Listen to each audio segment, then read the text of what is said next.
Début du dépouillement dans de nombreux bureaux de vote au Zimbabwe après le scrutin présidentiel et législatif de mercredi.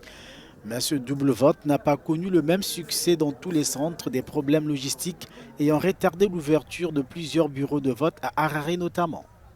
C'est une surprise parce que nous sommes venus ici en pensant voter. Mais nous avons été surpris d'apprendre que les bulletins de vote n'étaient pas disponibles. Pour autant que nous le sachions, la commission affirmait qu'elle était plus que prête pour cette élection. Mais il semble que ce ne soit qu'une plaisanterie, qu'un drame et qu'à la fin, nous ne puissions pas dire que cette élection est libre, juste et crédible.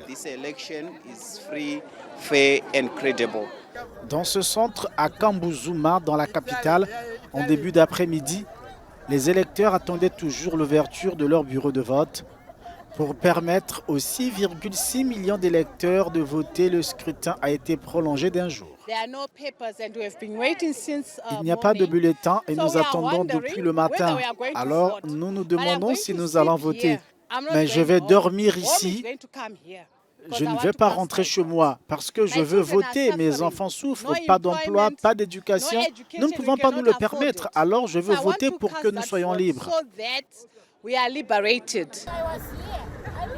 Pourtant, la commission électorale zimbabwéenne avait promis un scrutin crédible, rejetant les appréhensions de l'opposition sur d'éventuels dysfonctionnements. Les électeurs sont amers, très frustrés et déçus. J'avais confiance en eux et je suis très frustré parce que la commission a dit qu'elle était prête.